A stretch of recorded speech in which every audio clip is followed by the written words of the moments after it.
fuerte para, pues el anhelo de su corazón de él es también asistir a la iglesia allá con él, pero los doctores lo tienen quieto en casa para que no se contagie de otra cosa. Así es que ahí les habla la hermana Lulú a los de bienvenida. Acá les está hablando la hermana Lulú. Muy bien, seguimos con la palabra, así es que tengamos listos nuestras Biblias y nuestros cuadernos para anotar ahí.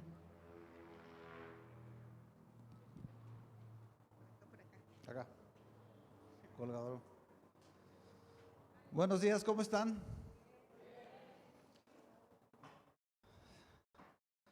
Pues vamos a la palabra que Dios tiene para ahora, esta mañana, y le puse por título Una mente útil para Dios.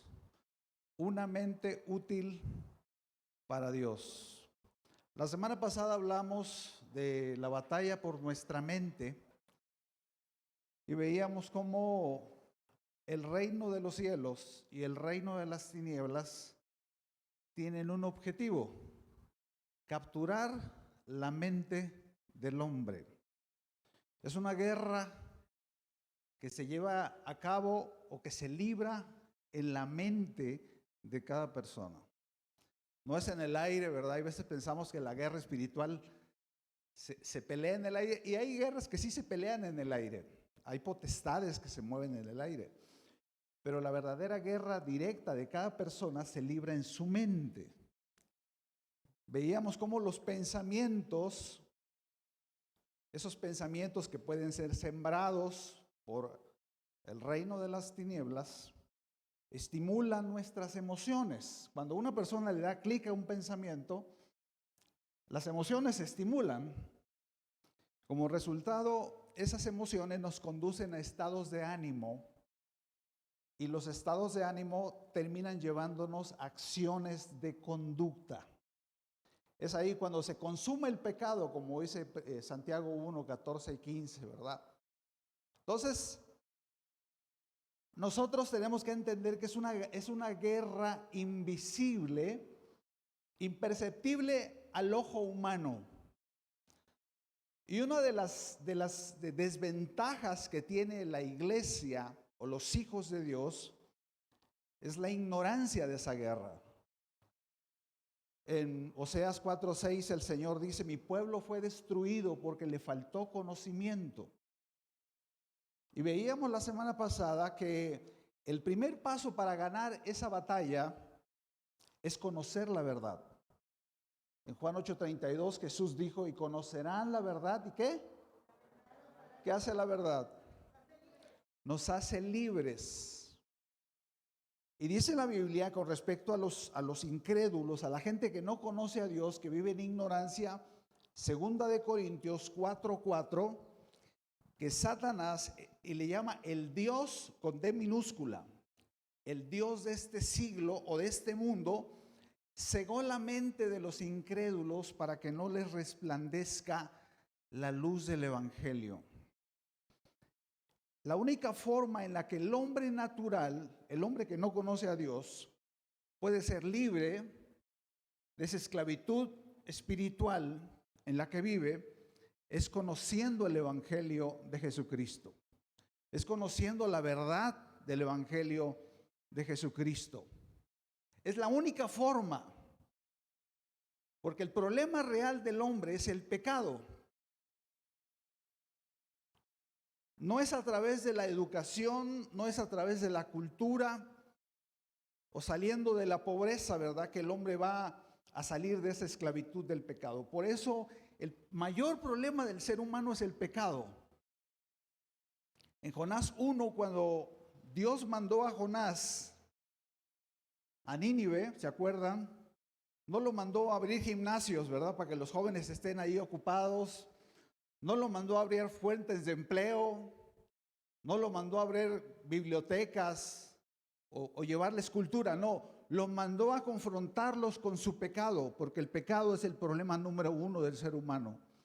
Es lo que nos aleja de la verdad y nos aleja de Dios. Ahora quiero que veamos la diferencia esta mañana de la mente de un incrédulo o del hombre natural, del que no conoce a Dios, y del hombre que sí conoce a Dios. o sea, hace usted y yo. Y quiero que veamos un pasaje muy interesante que está en Efesios 4:17. Pablo nos escribe algo muy interesante con respecto a la condición de la mente de aquellos que no conocen a Dios. Nos hace una radiografía espiritual, ¿verdad? De la gente que no conoce a Dios. Y es interesante lo que Pablo escribe aquí, Efesios 4:17. Dice la Biblia: esto pues digo y requiero en el Señor. Cuando Pablo escribe estas palabras, está diciendo: esto pues les digo y les requiero debido a todo lo que ya les escribí en el capítulo 1, en el capítulo 2, en el capítulo 3 y en el capítulo 4. Debido a que ustedes conocen toda la herencia en Cristo, ¿verdad? Les digo y les requiero que ya no vivan como vivían antes. Dice aquí que ya no andéis, que ya no vivan como los otros gentiles que viven, que andan en la vanidad de su mente, ¿verdad? ¿Cómo andan los incrédulos? Cuando dice gentiles, habla de gente que no pertenecía a la iglesia, que no conocían a Dios. Dice aquí que andan en la vanidad de su mente. Y quiero que veamos dos significados. ¿Qué quiso decir Pablo con esta frase? La vanidad de su mente.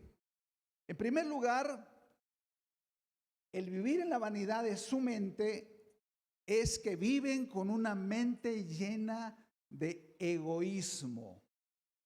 En otras palabras, ellos viven para sí mismo. Al hombre natural, el único que le interesa es él mismo, no le interesa a nadie. Y viven en una independencia absoluta de la persona de Dios. En Génesis capítulo 3, versículo 5, cuando la serpiente, que era Satanás, ¿verdad?, le ofreció a la mujer que si comían del árbol que Dios les había dicho que no comieran, la promesa que les dijo es que serán como Dios, sabiendo el bien y el mal. ¿Qué significa eso? O sea, tú mismo serás tu propio Dios. No necesitas al otro Dios, ¿verdad? El verdadero. Y en Efesios 4:18, Pablo, nos regresamos al pasaje de Efesios 4:18, dice que tienen el entendimiento entenebrecido. Y eso significa lleno de oscuridad. Tienen el entendimiento entenebrecido, dice, y viven ajenos a la vida de Dios. Viven ajenos a la vida de Dios, dice, por la ignorancia que en ellos hay. Esa ignorancia, ya lo hemos dicho muchas veces, es una ignorancia voluntaria. O sea, a ellos no les interesa conocer a Dios, ¿verdad? Por la dureza de su corazón. Por lo tanto, viven en rebelión contra Dios.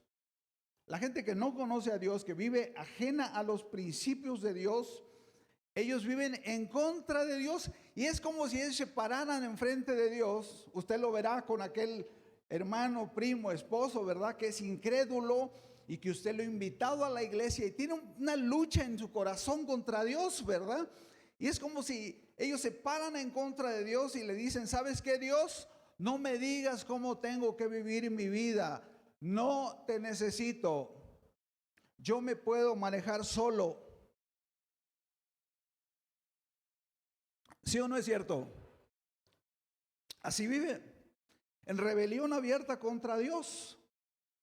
El único problema es que vivimos en el planeta de Dios. Vivimos en el mundo creado por Dios. Respiramos el aire hecho por Dios, es de Dios. Comemos la comida que produce Dios. Existimos en un cuerpo que fue creado por Dios. Nuestro corazón late con la vida que viene de Dios. Es un gran problema. Entonces nos damos cuenta que vivir para nosotros mismos es la más grande de todas las soberbias en el corazón del hombre. Vivir rebelado contra tu creador, contra aquel que te dio la vida, ¿verdad? Hace mucho oí un chiste, a lo mejor ya lo escuchó, de unos científicos que retaron a Dios, ¿verdad? Le dijeron, mira Dios, nosotros podemos con esta maquinita producir un ser humano. Y van delante de Dios, ¿verdad? Y traen la maquinita y pues ahí le echaron oxígeno, agua, carbón, tierra, ¿verdad? Y la prenden y le dice Dios, momentito. Quiero que sepan un pequeño detalle, que todo lo que ustedes están usando ahí, yo lo creé, yo lo hice. Entonces no pueden hacer eso, ¿verdad? Háganse sus tierritas, háganse incluyendo la maquinita, todo lo que está ahí, yo lo creé también. Hagan sus propios materiales y luego vienen a retarme, ¿verdad? Es una necedad estar en contra de Dios. Y la segunda cosa que significa vivir en la vanidad de su mente es que la palabra vanidad significa en el original algo vacío, sin sentido y sin propósito. ¿Por qué? Porque Dios creó todas las cosas con un propósito.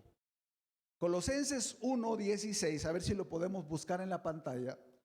Colosenses 1:16 y 17 es un pasaje poderosísimo, precioso.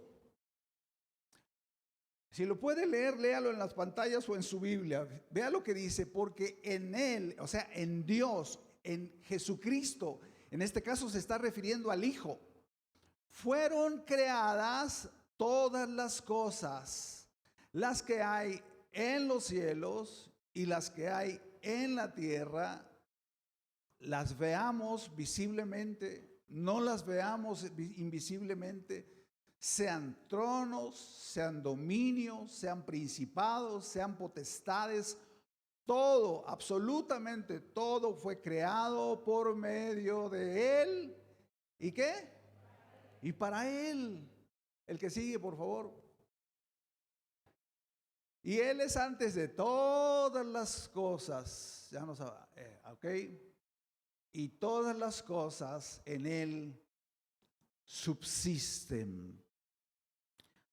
Eso significa, mis amados, que absolutamente todo lo que Dios creó en su creación, válgame la expresión, tiene su razón de ser, tiene el sentido de existir solamente dentro del propósito o de los propósitos de Dios. Fuera de ese propósito, todo se vuelve vano y sin sentido, incluyendo la vida del hombre. Esa semana, no sé si usted o yo, ahora le he estado diciendo, he estado muy noticioso, pero hubo una noticia tremenda de una joven llamada Cheslie Kryst, no sé cuántos la pudieron oír. Esta joven fue Miss Estados Unidos. Yo no sé si ganó, no sé si ganó, si ganó el mundial, ¿no? Pero fue Miss Estados Unidos. 30 años, abogada, modelo. ¿Sabe qué hizo? Se aventó de su departamento en Nueva York, piso 26. Se suicidó. ¿Sabe por qué? Porque tenía miedo de envejecer. Tenía miedo de perder la belleza física. Fíjese cómo el hombre natural centra toda su vida en él mismo. O sea, cómo una persona así, a los 30 años de edad, se quita la vida.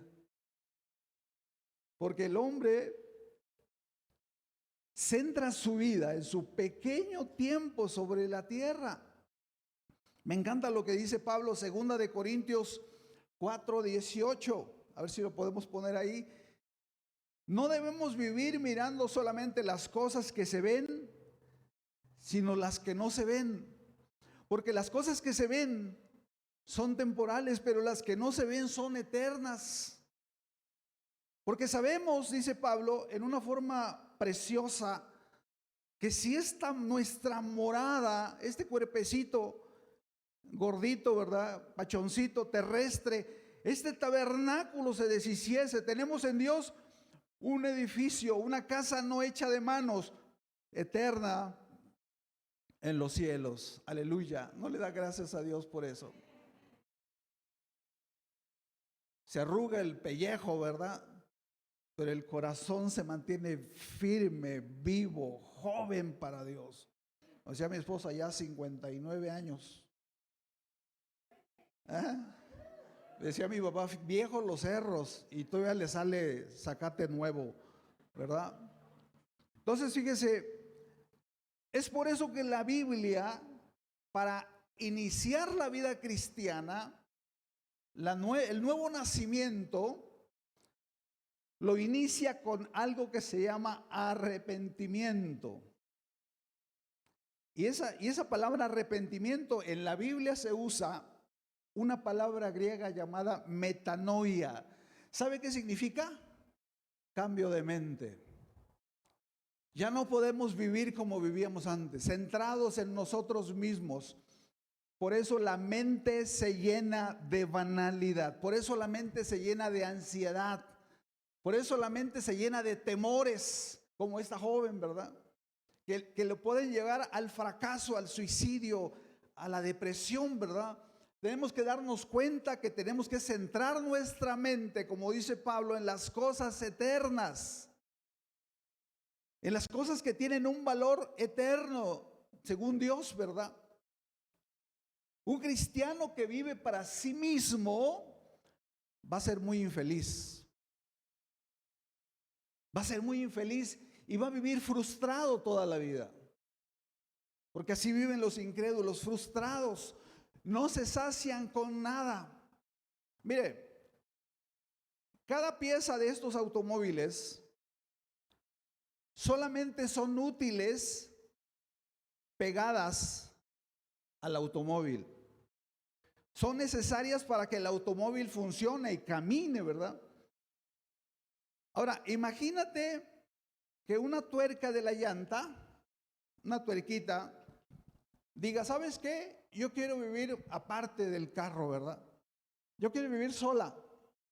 Déjame realizar mi vida. ¿Sabes? Se sale del propósito para que el carro funcione. De la misma manera, solamente el hombre, pegado al propósito de Dios, tiene una vida útil, tiene una mente útil en el reino de Dios. Porque ahora entendemos que fuimos alcanzados por Dios y para sus propósitos, no para nuestros propios propósitos. Ya no podemos vivir para nosotros mismos. Hubo un hombre llamado Charles Finney que trajo un avivamiento poderosísimo por ahí del 1800 en Estados Unidos. Él era abogado. Y cuando se convirtió, Dios lo llamó inmediatamente a predicar el evangelio porque tenía esa gracia, ese fuego para predicar la palabra. Y un hombre muy rico fue con él y le dijo, señor Finney, tengo un caso importante para usted.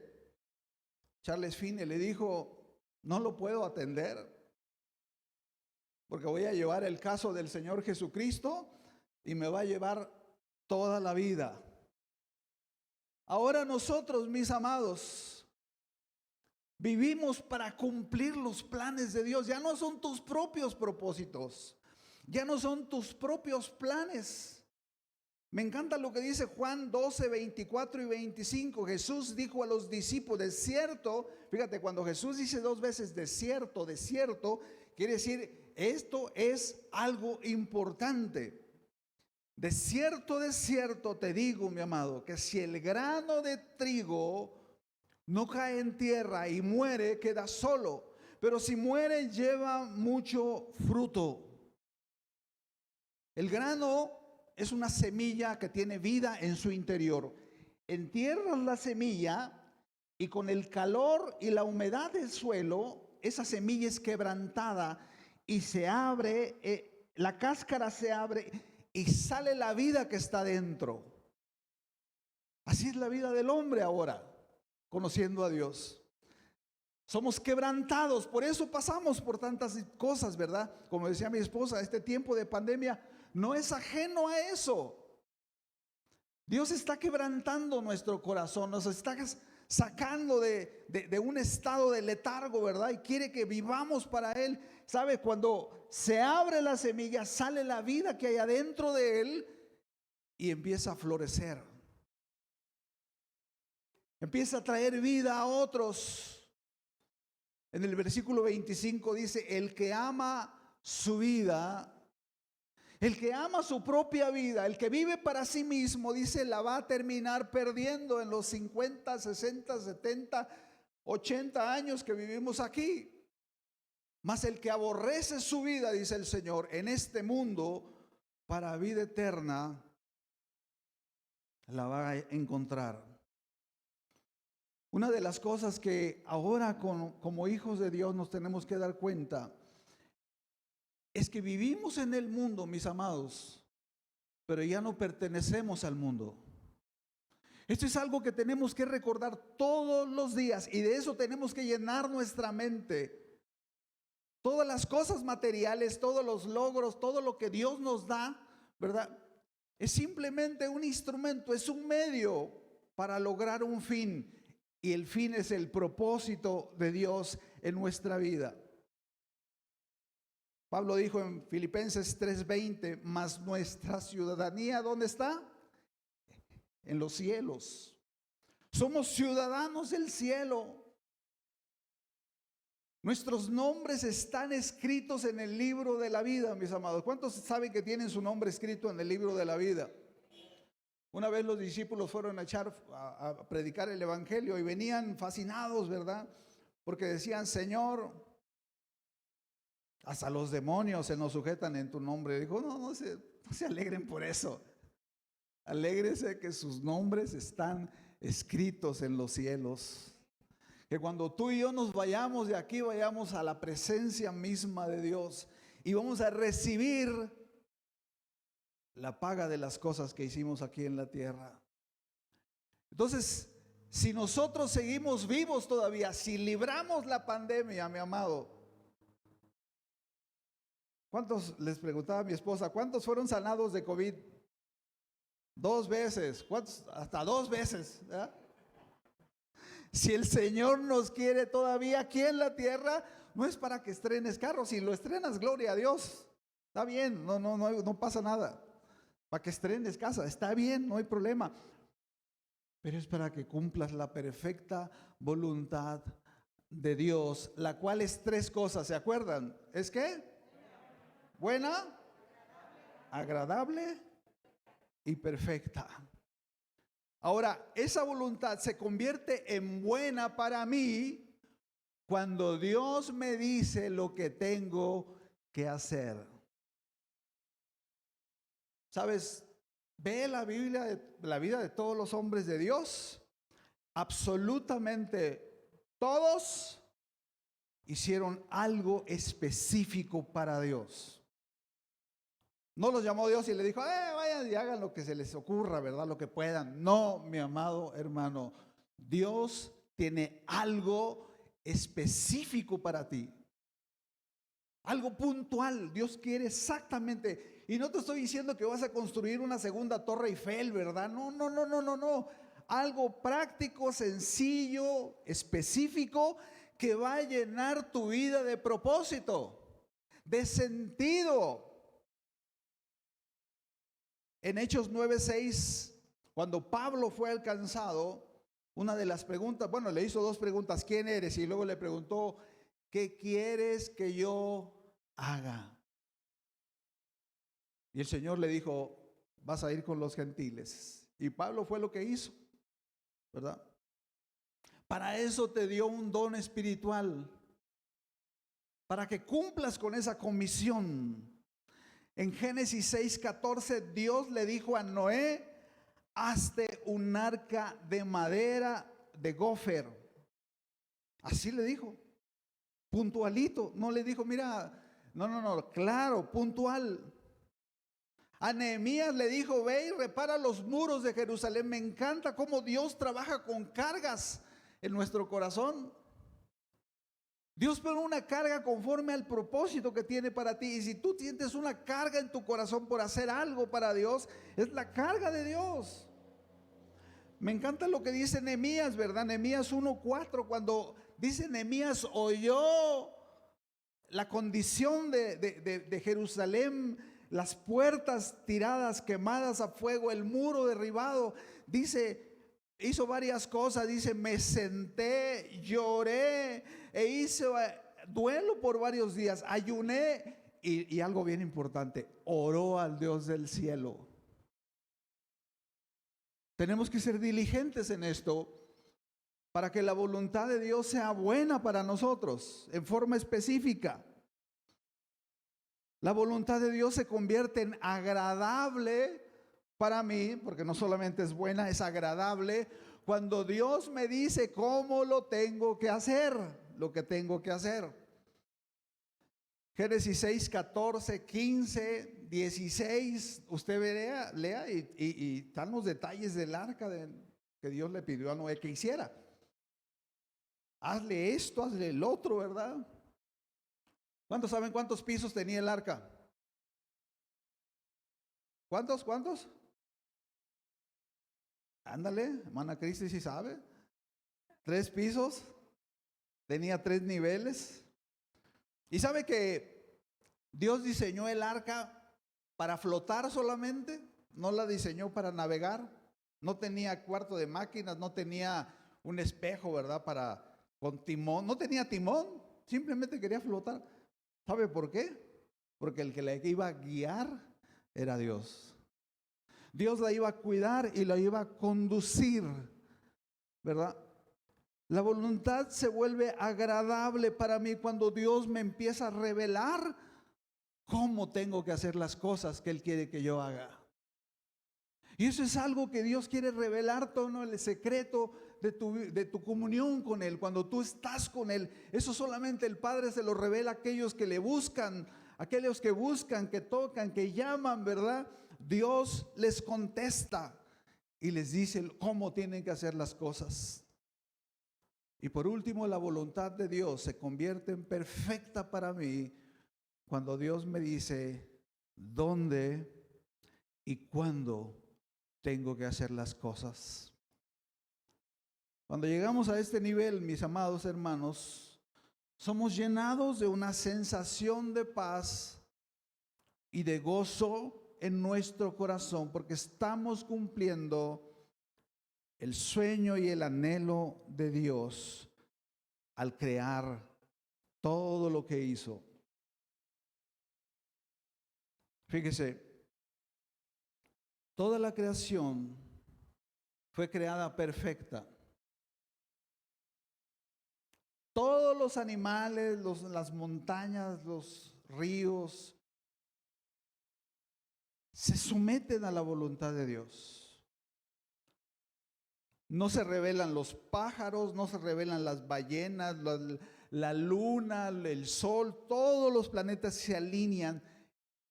El único que se rebeló contra su creador es un pequeño ser que camina sobre la tierra llamado hombre. Esta tierra originalmente, mis amados, este planeta fue creado por Dios para contener a seres que fueron creados conforme a la imagen y semejanza de Dios. Y así como Dios creó la tierra perfecta, Dios también hizo el cuerpo humano perfecto. Y cuando una mujer está embarazada, todo el cuerpo se emociona porque va a tener un bebé. Es como si el cuerpo, en los sentidos, todo el cuerpo se empieza a decir, vamos a tener un bebé, ¿verdad? Los sentidos, los órganos se preparan poniendo de su parte en aquel nacimiento, porque va a dar luz a una nueva vida dentro de su interior, ¿verdad? Es por eso que el aborto es algo tremendo. ¿Sabe por qué? Porque frustra al cuerpo para haber tenido al bebé. Sacan al bebé del vientre y el cuerpo se saca de onda, ¿verdad? Y dice, ¿y el bebé? ¿Y el bebé? ¿Sabe que algo parecido le sucedió a la tierra? Porque fue creada para que el hombre viviera sobre de ella y viviera para glorificar a Dios. Y hay un pasaje maravilloso que quiero que lo lea, por favor, que está precioso. Es Romanos capítulo 8. Romanos 8, 18 al 23. Pablo nos dice lo siguiente: pues tengo por cierto que las aflicciones del tiempo presente, que los problemas que has sufrido, mi amado, que las tristezas que has tenido, que la pandemia por la que tú has atravesado, dice, no son comparables con la gloria venidera que en nosotros ha de manifestarse. Es por eso que tenemos que vivir para Dios. Es por eso que tenemos que laborar para Dios.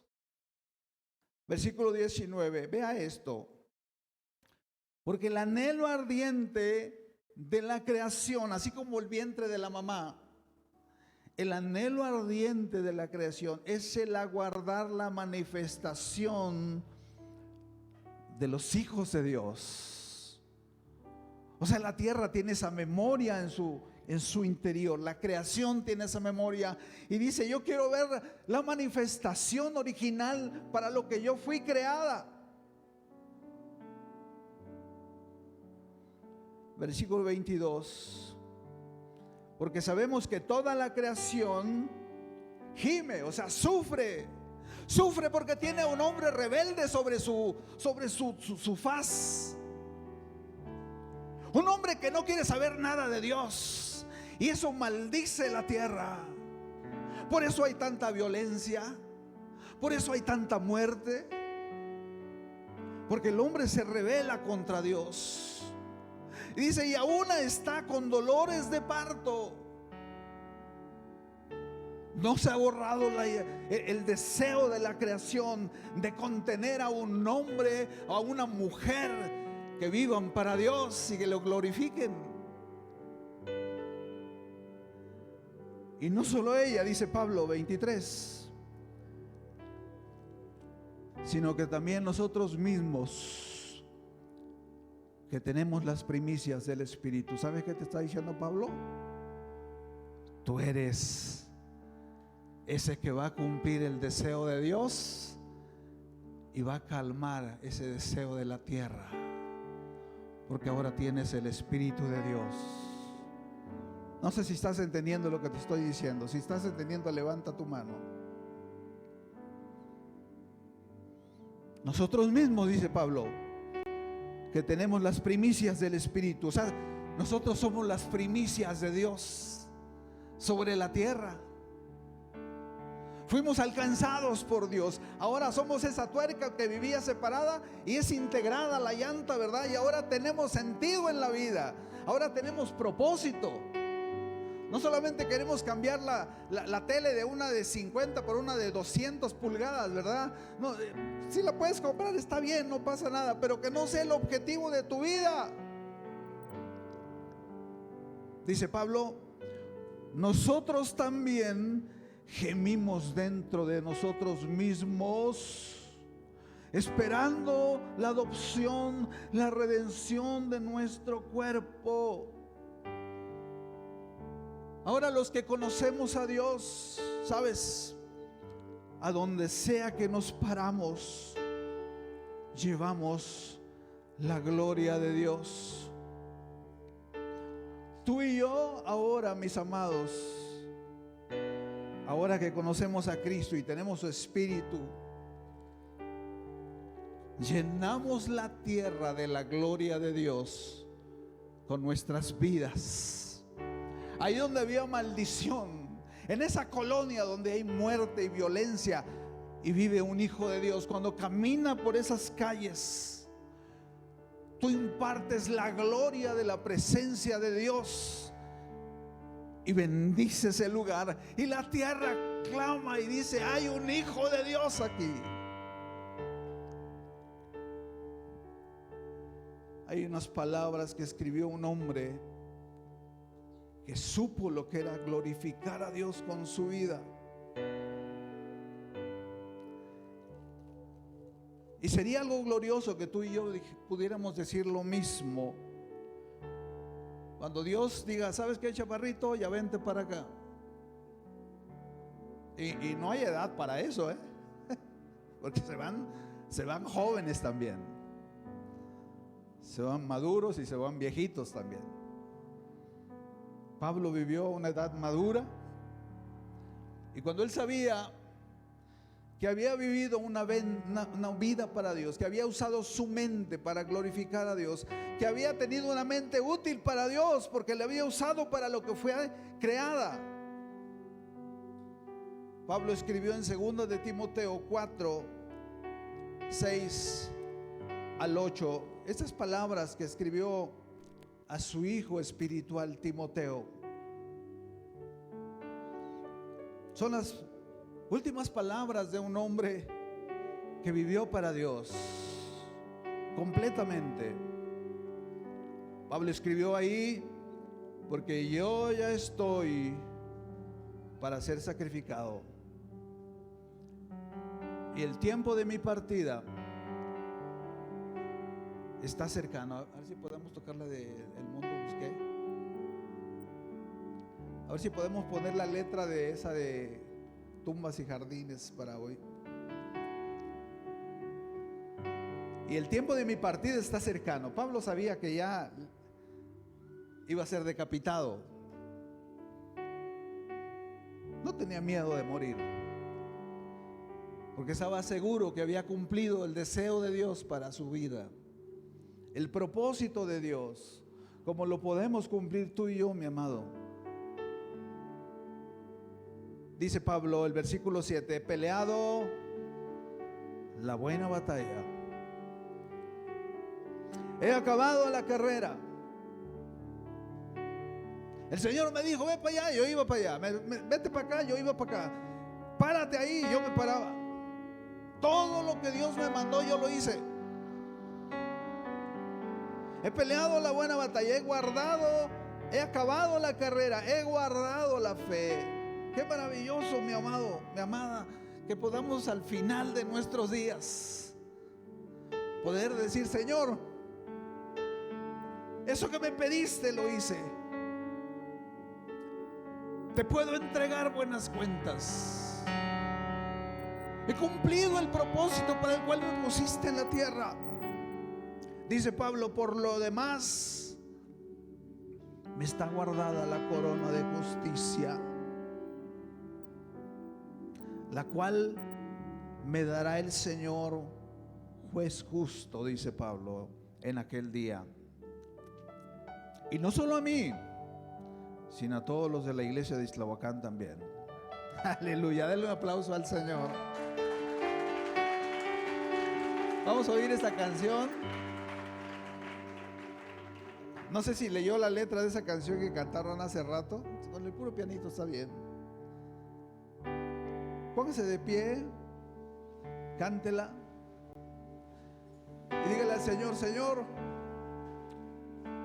en este mundo solamente hay pura frustración, Señor, pura vanidad. Solamente tú le das sentido a mi vida, Señor.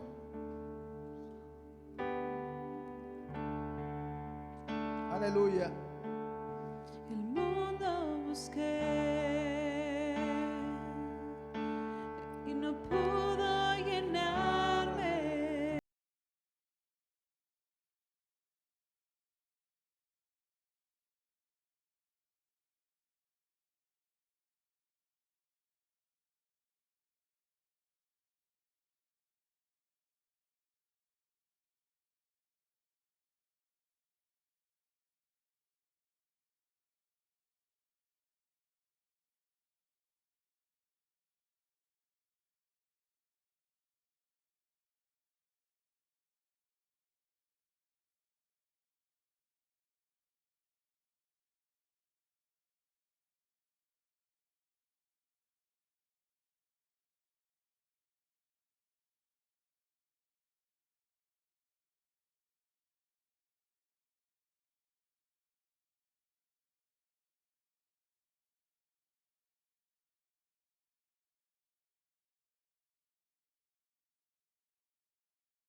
es casualidad, es porque Dios quiere implantar su propósito en tu corazón. Si tú estás aquí y no has nacido de nuevo, hoy es el día de hacerlo.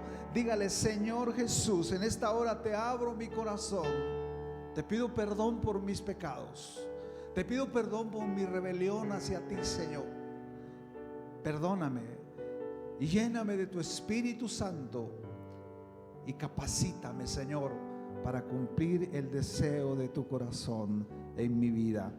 Gracias, Señor, por esta palabra. En el nombre de Jesús, el Señor le bendiga y le guarde y resplandezca su rostro sobre usted y cumpla en usted su propósito.